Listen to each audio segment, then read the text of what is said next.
Welcome everyone to my interview with Joy Shannon. I'm Jaime Black here in the Witch's Portal, and we have had Joy on the podcast before a year ago or so, and she played some music for us. And anyway, we wanted to have you on the show today. We love your music, and so I'm really excited to see your set that you have for us.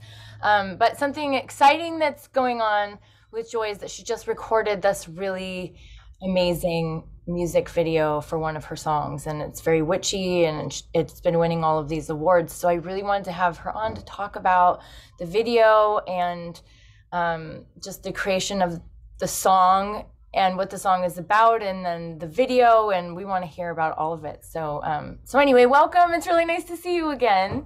Well, thank you so much for having me, and happy Samhain. Happy Samhain to you. Thank you. Yeah, we're so excited about this video. We actually filmed it with just a very, very small crew in the middle of the lockdown time.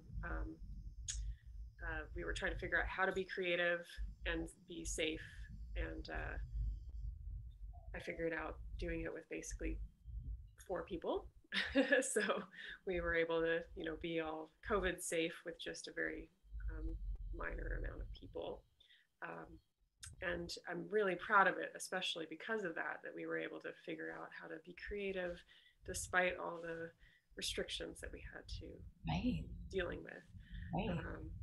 And that's also one of the reasons why I wanted to do the video, is because the album that it's from, called The Cave, and this video and the song called Cloister are about kind of the emotions that I felt like I was experiencing in lockdown. And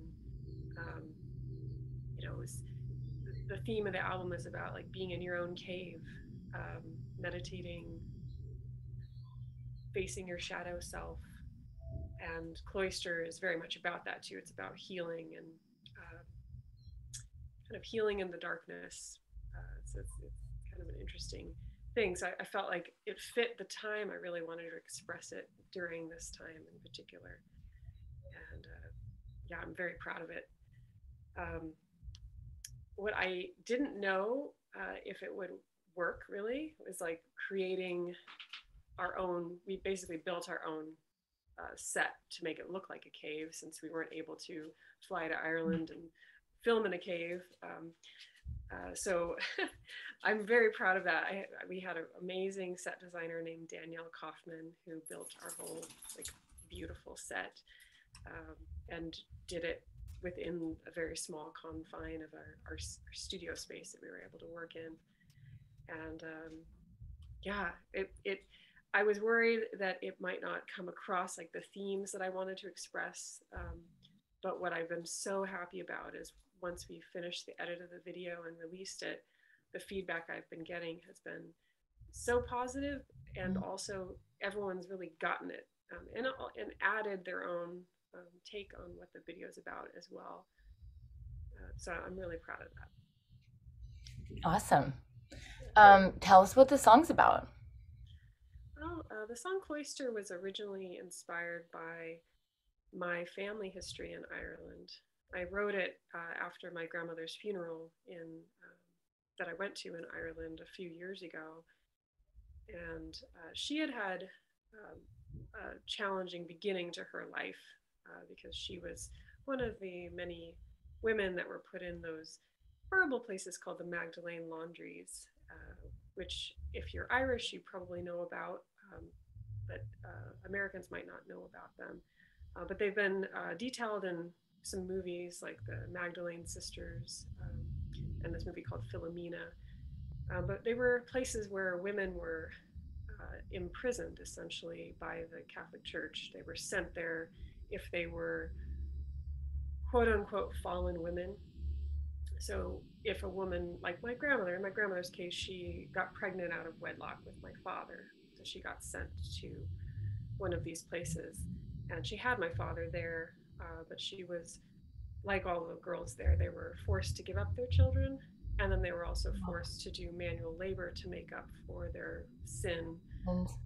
So it was they're nasty places. They were horrible. She endured a lot of abuse, and so did my father. So um, I have a complicated relationship with the, the the history of Ireland, at least my family, of course, and we have a complicated relationship with religion because of that kind of experience. So the song is really about, I pictured myself walking through the land where those places are, which are shut down now. And my grandmother did receive reparations that the Irish government has tried to make amends for it, but it's still, a source of pain and, a place that needs healing. So the song essentially is about that inspiration that I was reflecting on when my grandmother passed away. And I thought, okay, she remembers this history, but she just passed and she's gone.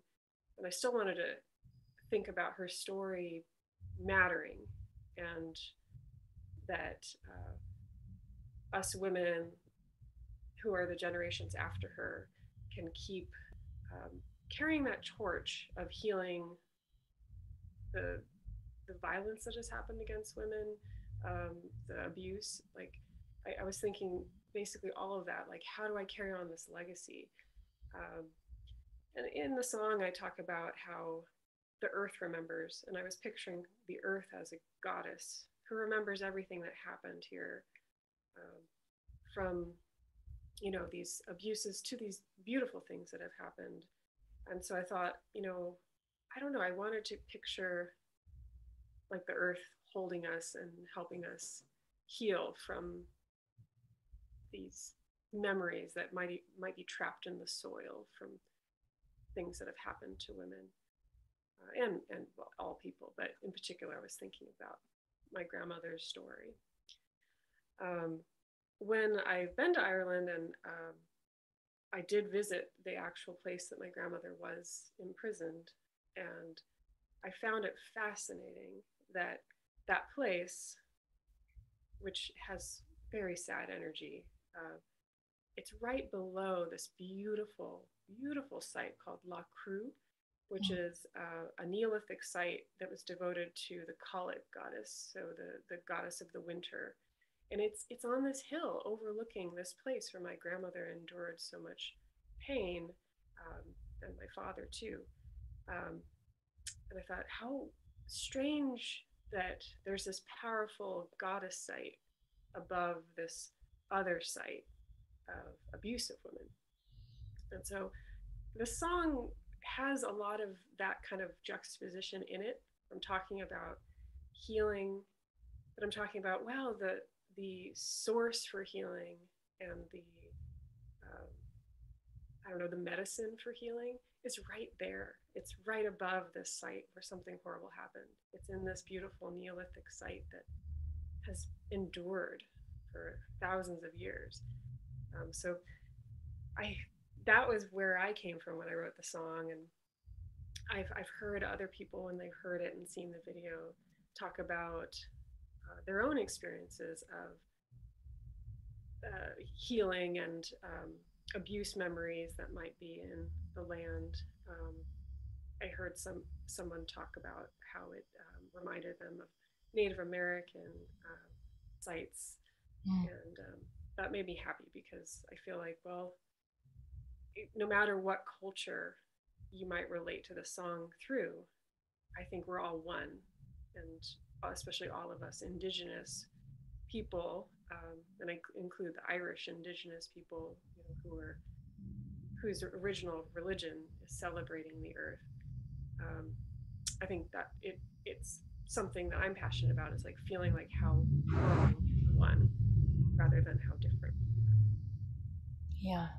So long explanation, but thank you. Well, thank you for sharing all of that. It's so heavy, really, that story, and it's to think that it happened not that long ago, because a lot of times we think about this persecution of women, and we know that there's some of it that's still going on nowadays, but I think of it as longer ago than just that. And I've never heard of, what are they called? The Magdalene camps? Well, they were like concentration camps, to be honest, but they are called the Magdalene laundries because Okay. mostly the women were forced to do laundry and other, labor. And so were they forced to spend like a certain amount of time there, like it was a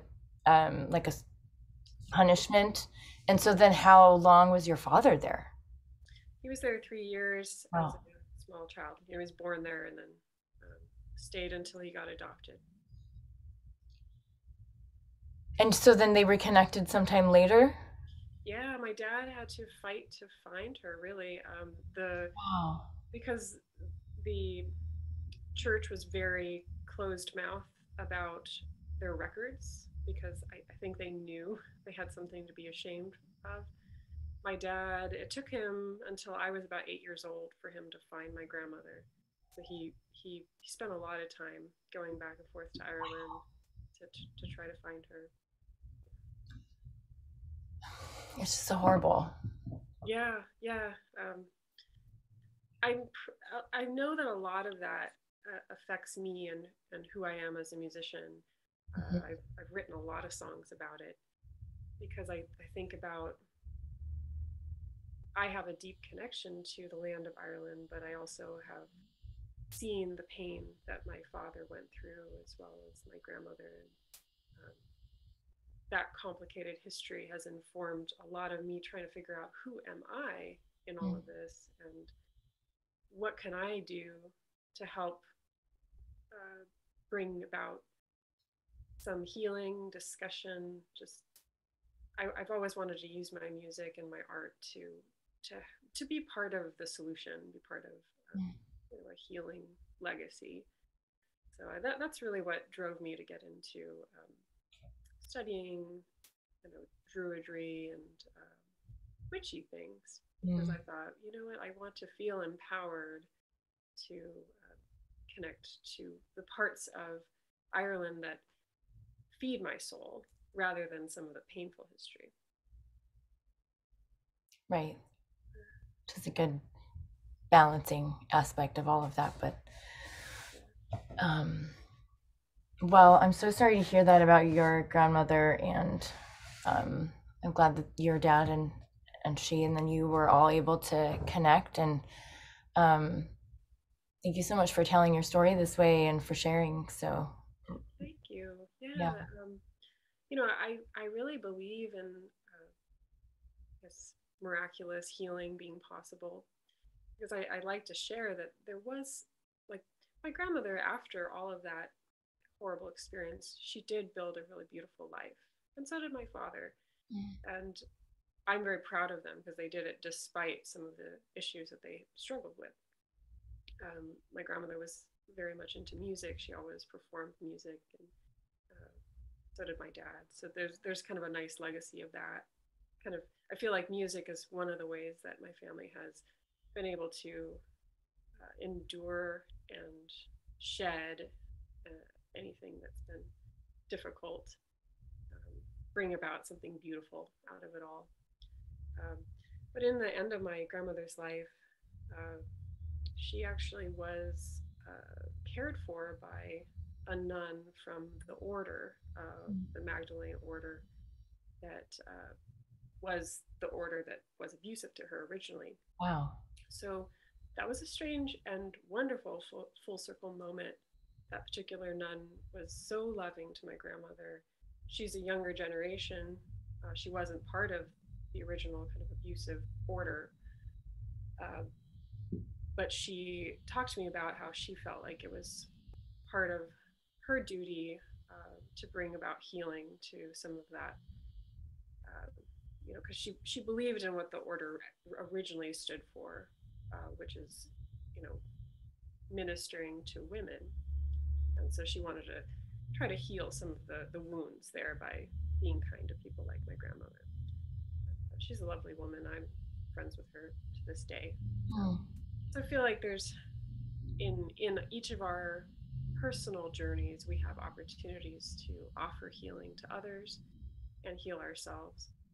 So I think she definitely has taught me that. You know, maybe the whole institution of the Catholic Church might not have ever apologized for that, but this one meaningful individual brought us a lot of healing. So there's, you know, positivity in that kind of thing. Yeah. Wow. Okay, so let's all watch the video. I'm going to share it here, and I'll also put a link in the chat for anyone to watch it that way, but we're going to all watch it together. Wow. It's beautiful and really powerful to watch it after hearing about what that's all about, because this is actually my first time hearing any of this. I watched the video before when you had posted it, but really powerful. And it's always really powerful for us to learn about these stories that are true, these things that really were in practice not that long ago, and just the horrors that women have, people in general, yes, of course, but like very specifically, like the things that women have had to go through and the way that they've been persecuted and punished, and, you know, because of religion and, you know, patriarchy and men and people wanting to control them and shame them, and how horrible that even after that whole experience, they're taking their children away from them. And then so many of those children probably never found their mothers. Yes. I'm not sure. There's still probably a lot of people like my father who never found their original mother. But I'm very proud of my family for fighting for their dignity and their stories to matter. So I feel like a lot of what I do with my creation, I want to honor that, because I know I come from that legacy. My grandmother really went through so much so that my dad could be alive. And I did walk around the Magdalene laundry that they had been at, and what I came away with was this place was not designed for them to survive it. You know, it was very much. I think that was the energy I came away with. It's like, it's a miracle that my grandmother and my dad survived. There were so many people who passed away in those places. There's mass graves actually at each of the sites in Ireland. And yeah, it's a legacy that I'm very proud of, but I continually, you know, my heart goes to that, and I just always want to honor, you know, that I'm a person because I came from these survivors. Yeah, it's another reason why I connected with witch hunting history. You know, my band is basically originally inspired by, you know, the witch trials. The name, my band being called the Beauty Marks, was inspired by the birthmarks that could accuse people of being witches, like as like witches' marks. And so I always thought of that, like, you know, I'm proud of my beauty marks, because, you know, I am sure I would have been burned as a witch if I was myself, you know, born in the 1600s. But I also think back, you know, to, you know, my grandmother's experience, and I realized I would have been just like her, and I would have been probably put in one of those places too, because of just being different.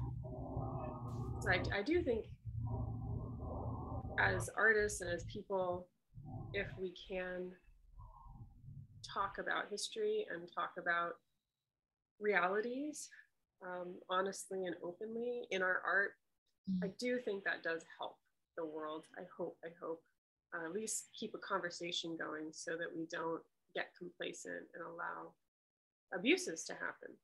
You know, that's what it comes down to, is a group acceptance of horrible treatment of a certain group of people. But Yeah. I think that's part of the job, like, that comes with being an artist, is the need, right, to express these things inside of us, that are, it's, I say this all the time, it's like it's the art that carries the message of the people of the time. So whether that be in music, whether that be in paintings, whether that be in writings, we know so much about people, what they were going through, their like angst and struggles, and what they were suffering with, in the way that they felt controlled and, limited and restricted and oppressed and all that. We know that from the art, and we know that from writings, we know that from stories, we know that from music. And that's why I think it's so important, and I'm so supportive of artists really focusing on their art, because it's also what I talk about. So many people that I've had on the podcast are women who are doing spiritual work, however it is that they identify with that specifically, but that are doing spiritual work, also happen to be artists and writers and musicians, are also the ones that are doing like healings and channel, and they're mediums and they read cards and all of this. It's not a surprise at all to me, because it's the same channels that are open. And so this is also how spirit is communicating through us. And so, we're still in the day and age where we have the starving artist type of situation, where the artist who really has one of the greatest responsibilities and gifts inside of that responsibility to be able to communicate, even through their own experience and their own troubles, they're communicating emotion and they're communicating stories. And those are just so important. And in this way that we live, it's like, musicians, we're playing shows for free for years, for most of our career, and artists create things, and it's like the attempt to just get people to view it, just almost like you can't even give your stuff away for free. And so my focus on really empowering artists and musicians and people who are channels to quit their other types of jobs where they're spending all of their time serving these industries and serving these like structures and these paradigms and things that we really all want to break away from, but that drains the spirit. So then they're not able to put all of their energy towards getting their art out, because artists also just tend to be extra sensitive, like ultra sensitive. There's a lot of insecurity that goes into it. There's a lot of, is this okay? Is this valid? And what kind of, opposition am I going to deal with putting this out? So even you writing this and making this video for us to look at, you wouldn't even been allowed to put something out like that not that long ago. That's true. Yeah. It's, I think about that all the time. A lot of my choices in my life, I've thought, I'm going to travel. I'm going to be a musician. I'm going to be an artist.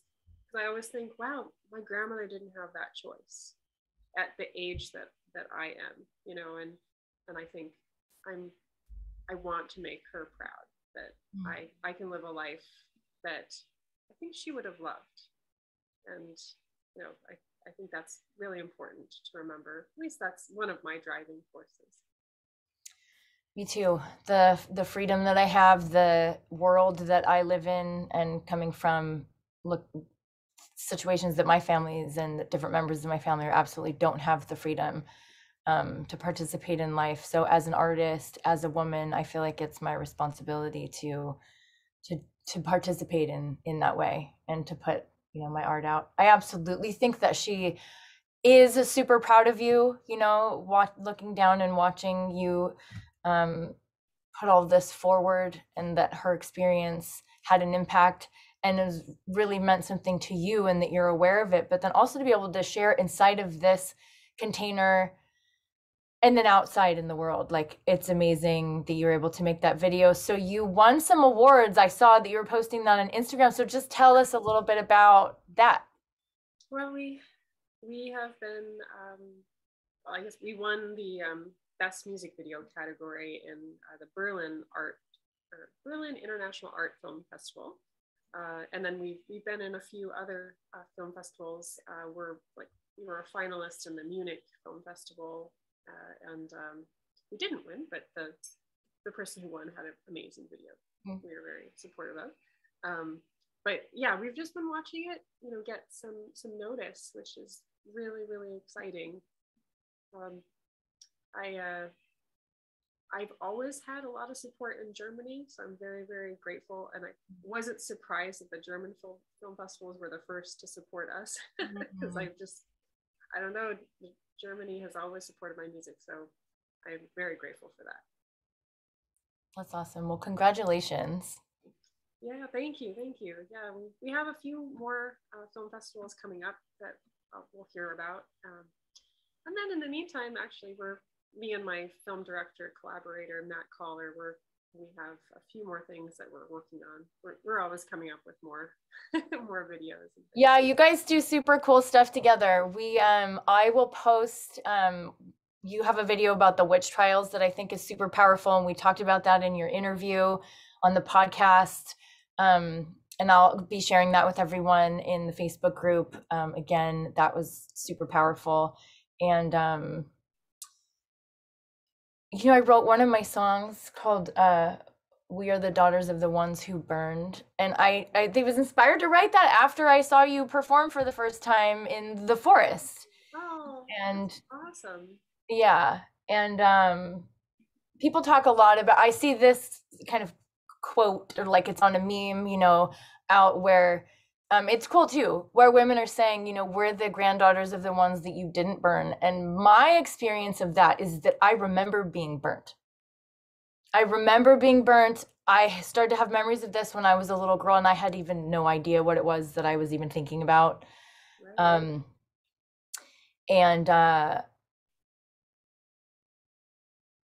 So my experience is not that just I was, from a lineage that like skipped by. I'm like, I feel like now I came straight from the burning times. The kinds of things that rile me up in this lifetime are very attached to all of that was going on then with religion and the complete lack of rights that women had. And yeah. Yeah, I totally relate to that. Anytime I've heard that meme as well, I've had the same reaction where I was like, no, I was one of the people that got killed. And I know that pain too. I don't share that often because not everyone believes in past lives, but I have always felt that. And I felt that since I was a little girl. I remember very vividly when I was 8 years old, we had gone to Ireland, but then we had gone to England afterwards, and we went to the Tower of London. And when we were there, I saw the place, they have the beheading block that Anne Boleyn was beheaded on, plus an axe. And I remember standing there, and it was so familiar to me. And I'm 8. Wow. My mom was a little bit worried about me. She's like, why are you so interested in this? And I was like, I know what this is. And I asked my mom, begged her to get me this book in the gift shop that had a picture of that beheading block in it. And I wanted to take it home. And I have that book to this day. Wow. It was a little pocket, like, history book of the Tower of London.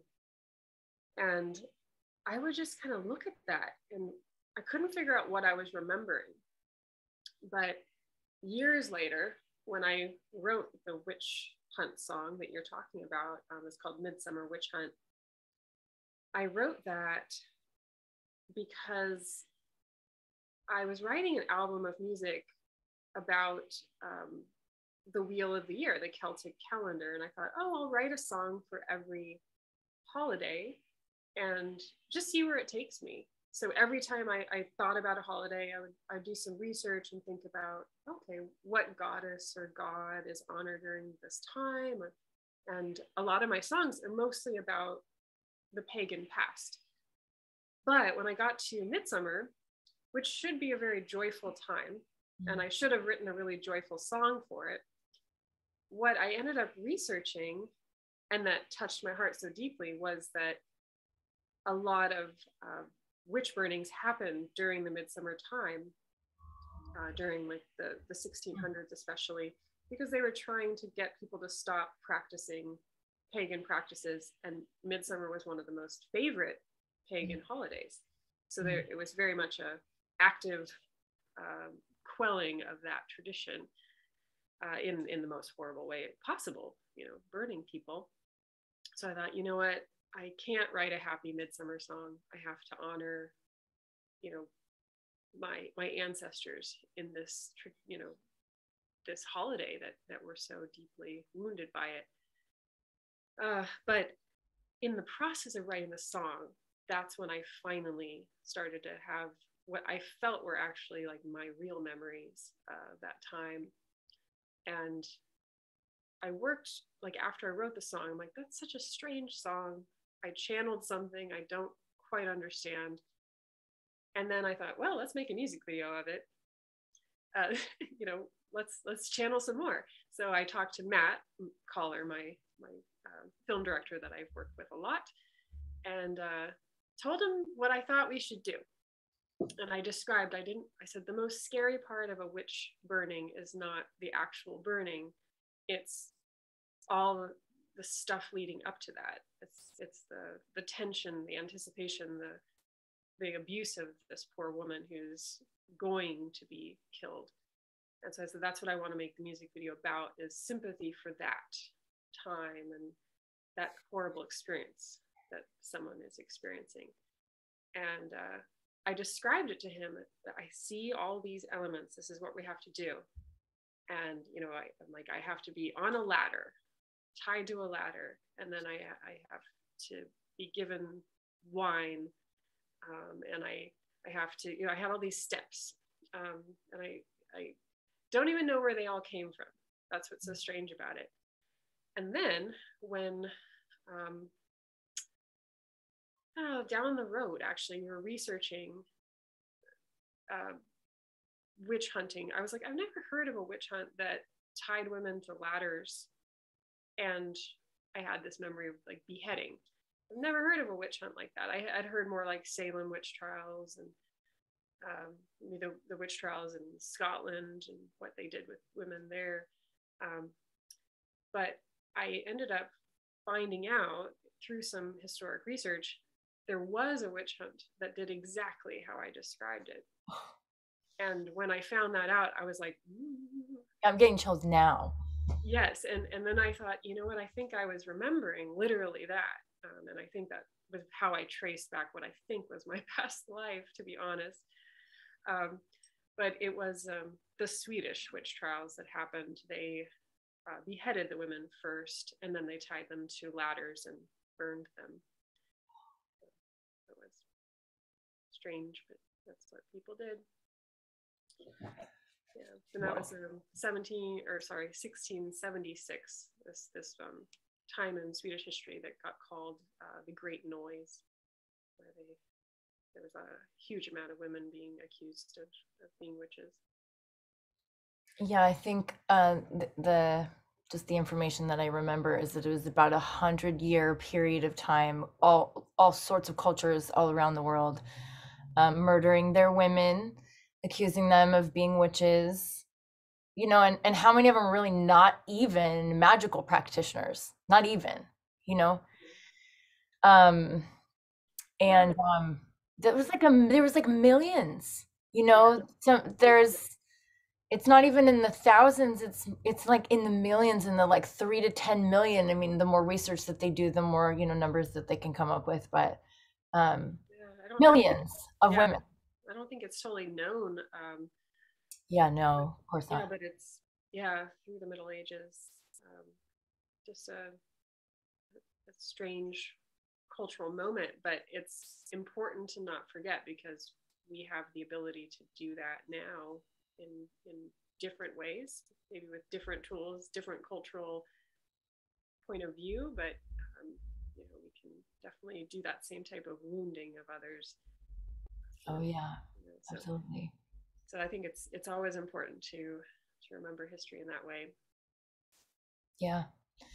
So in this time when we're celebrating the Witch's New Year and we're celebrating Samhain, you know, they're all of this energy, you know, it's like all happening at the same time. But there's different ways to identify as being a witch. But one of the things about nowadays is that women that are able to identify as being a witch nowadays, it's part of a feminist movement, right? It's part of just a female empowerment, just to be able to say, and you can't even do it around the whole world, but you can do it here, just to be able to say, you know, I identify as being a witch.